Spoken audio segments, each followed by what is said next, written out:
disconnect between local authorities there with the Pima County Sheriff's Department and the FBI. You being with the FBI, of course, in your career, does this surprise you? Do you believe these reports? Why don't we start there? I think they are blown out of proportion. Basically, this all centers around the two new gloves. Remember, there's three gloves at play here: one inside the house, one that we all saw on the side of the road, and then Fox News reported via source that there's another glove as well. So this all stems around where the other two new gloves were going to be sent. Right. So we know the other glove and other DNA evidence was sent to the lab in Florida that they normally use, meaning Pima County. So then you have the question, what do you do with the two new gloves since the Bureau's been involved? Do you send it to Quantico? This is the problem. You can't do that because all the profiles and all the work that has been done, you would be starting all over, and time is still of the essence. There is no Nancy. So I understand the decision. There was probably some different communication back and forth, but I think it's been blown out of proportion. So then why the leaks? I mean, Jennifer, we've talked so often about the relationship between law enforcement and the media. Clearly, there is unhappiness that is occurring here, and it's making it out to members of the press that are there on location in Tucson. Why do you think it's occurring? Well, I don't think it's probably occurring at the level of the people who are really doing the boots on the ground work. Typically, when there's issues like this, it's happening at the higher levels. And remember, and this is the big point I want to make here. Listen, the Bureau is there only at the behest and at the really the sheriff's office saying it's okay to be working on this case. The FBI has zero jurisdiction. The FBI has no legal parameters to work there except with and for the Pima County Sheriff's Office. At any moment, they can pull the plug on it. So it's very important that everybody play nice in the sandbox. But at the end of the day, the Bureau does not have the ability to make the calls legally. Okay, we want to get our audience members involved here, and we want to ask because this was the big story last night, and we're asking in a poll that we have on our website. You go to heyjb.live, and this is exactly right here what it's going to look like. Literally, this is what it looks like on your phone. We're asking the poll question: do you believe the sheriff's department is withholding evidence and/or information from the FBI? You can vote there in the poll. And then also as well, if you want to submit a comment that goes directly to us in the Stream Center, we call it a VIP comment. And we'll see it populate here, and it'll kind of stick on our screens. We're going to do an interactive Q&A a little bit later on in the program, and comments, they scroll, and sometimes it's really difficult for us to catch your comment while we're doing the live stream here. But if you want it to stick on our screens here in the Stream Center, and we'll absolutely see it, go to heyjb.live. You can vote in the poll or not, totally up to you. And you can submit a VIP comment. There is no sign up required, no gotcha moment. There's nothing like that. We just want you to be able to interact with our stream. I think it'll be interesting, Jennifer, to see whether or not people believe the reports, because the report comes out yesterday, Jennifer, from Brian Enton, that he says that he's speaking to people there on the ground, and there's seemingly this unknown element as to who is actually calling the shots there, whether it's the FBI, whether it's the Pima County Sheriff's Department. And then it kind of, it all kind of, unravels from there with the reports that would follow up then about this withholding of evidence or withholding of information. Clearly, there's just friction. Do you think that this is, let me ask you this question. Do you think that this is just frustration boiling over because of how complex this investigation currently is? I think there is frustration. And look, the FBI came in hot, and Kash Patel said, and there's a clip out there, not just a clip, there's the whole interview. He said, listen, the FBI is in charge. Did you see that clip? That's pretty tough to go in and make those types of assertions when really the Pima County has the legal authority there. So I can see how, again, the top brass and the people at the very top are having, their issues sorting this out. But at the end of the day, I think the boots on the ground people are doing their job. Who should be in charge, Jennifer? You might be a little bit biased, being formerly of the FBI, of course. But At the same time, this is always an interesting point of conversation. Should it be the local sheriff's department that knows that area well and perhaps better than any other law enforcement agency, or should it be the FBI and all the resources and all the tools that they have at their disposal? Well, and we had this conversation with Idaho when they had 60 agents. Now you have 100 agents. So clearly the FBI is in charge as to the movements of those agents, what they're doing on a day-to-day basis.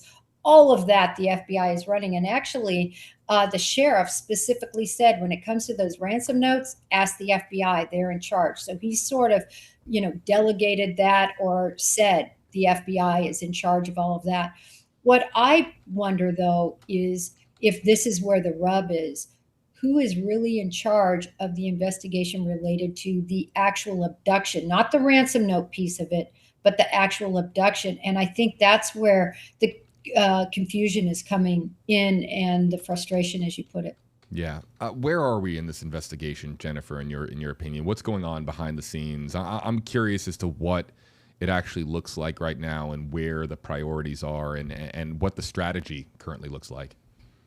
Well, when you look at the reward going from $50,000 to $100,000, that tells me a lot as an FBI agent, because typically when you know exactly where the investigation is going, when you have persons of interest you're looking at, when you have the answers, you're not asking for answers.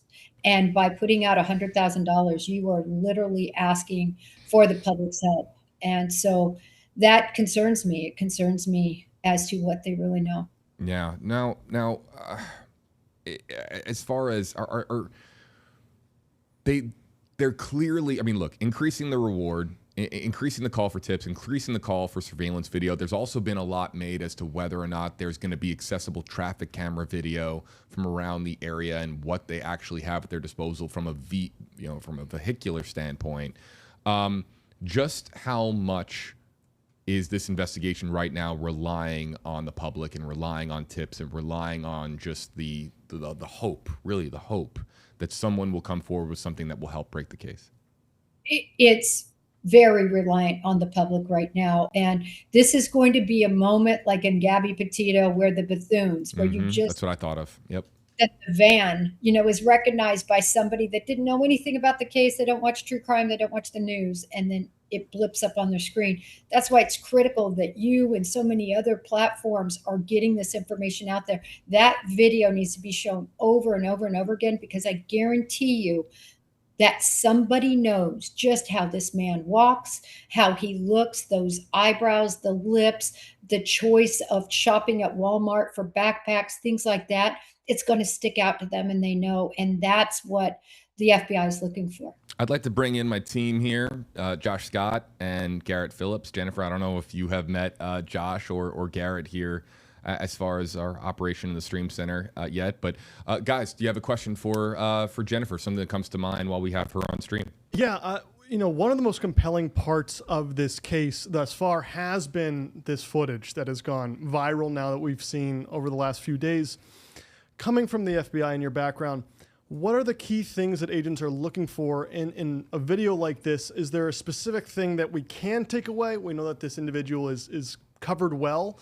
And so is there we've got a lot of questions about the eyes, right? Are they able to hone in on a certain piece, or is that part of the reason that it is public, is because there's really not much we can take away from this yet? Well, there's a lot to take away from this. One of them, to me, that stuck out is his casualness, the way he saunters up to that porch like he doesn't have a care in the world. He's not worried about getting caught. This is a very comfortable person at this location. Second of all, that holster is very unique. They are working on identifying that holster specifically so they can figure out who might have purchased it, just like they did with the backpack. We pointed out the backpack was very unique. They've already identified that. That mask is also very unique. Those gloves are unique. There's just a lot of very unique items. Absolutely. You talk about the casualness that is there. In your opinion, is this someone that you think has experience doing something like this? Is this a high-ranking amateur, as we heard the president answer in an interview or when questioned about this? What is your takeaway from seeing this footage? My takeaway is an amateur. Okay. My takeaway is somebody that either is doing this for money that they receive from somebody, and they need money and they know that individual. And so they said, sure, I'll take this job and abduct this 84-year-old woman. But no, this is nobody with military police background, in my opinion. What makes you say that, Jennifer? What clues? What do you see in the video where you say, "All right, this isn't a pro"? A couple of things. First of all, I look at the holster. No Right. one with training is going to have a holster. There's no thumb break. This is somebody who wants to quickly be able to get that gun out and to, I think, manipulate Nancy in this situation. And so they wanted it very accessible. Secondarily, just the whole makeup of the items he chose to wear. You can still see those eyebrows. You can still see the facial hair above his lip. It didn't conceal him enough. He didn't come there prepared to cover the camera. He starts out with his hand and they, oh, this isn't enough. I think I need to grab some shrubbery, and puts it up there. This is not a professional, in my opinion. All right, let's take some comments here, and we're gonna exclusively focus on just the VIP while we have Jennifer on stream. We'll get to the YouTube chat, the TikTok chat, the Facebook chat, in a little bit. But right now, if you want to submit a question, it's on heyjb.live. Again, no paywall, no sign up required. There's no gotcha moment. You literally just hop over there. You can punch in your comment, and then you can come right back here to the live stream. I stake my reputation on that. We're not trying. It's just for interactivity. So let's go to.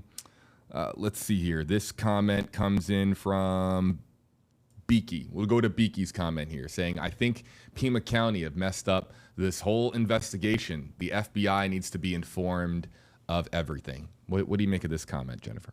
Well, I certainly agree with her. There's no way to run an investigation unless the people that have the resources and the expertise have the knowledge of the facts that exist.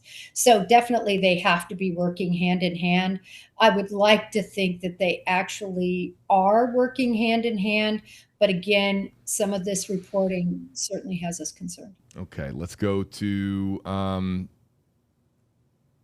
this comment from Kathy saying, I believe the sheriff is holding back evidence from the FBI. He actually needs to step back and let the FBI do what they do best. We are already 2 weeks out from Nancy being kidnapped. We need to find her. I'll jump off of this, Jennifer, and ask you about there was the video that surfaced, I believe, of showing the sheriff at a basketball game as well. In the midst of all this, we had a guest on this morning on our morning newscast who made note of that as well to us, and believing that that was a bit peculiar, a bit bizarre. What do you make of that? Well, I posted that on my X as well. I just said I've never seen anything like that. I mean, he's supposed to be in charge of the investigation, and he's going to a basketball game. Look, definitely law enforcement needs to have things that they do to kind of decompress from days, but this isn't the time. And I can tell you that is extremely unusual. I can't think of one case where the individuals that were involved, and certainly the individuals who were in charge, did anything but eat, sleep, and breathe the case they were on until it was solved. Okay, let's see. Now, Emily wants to know, again, submitting a VIP comment on heyjb.live. This is exclusively where we're getting our comments from at the moment.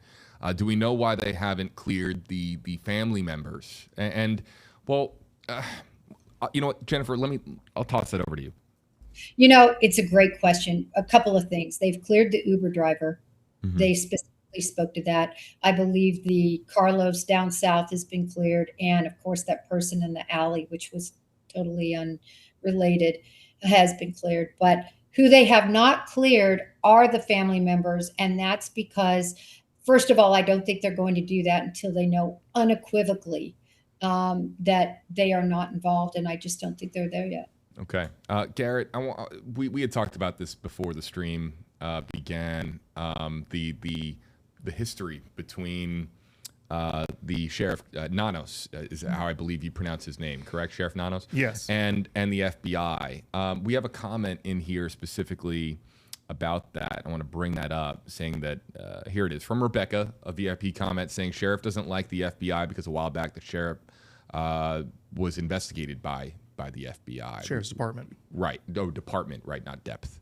the sheriff's department was investigated by the FBI. What was that report?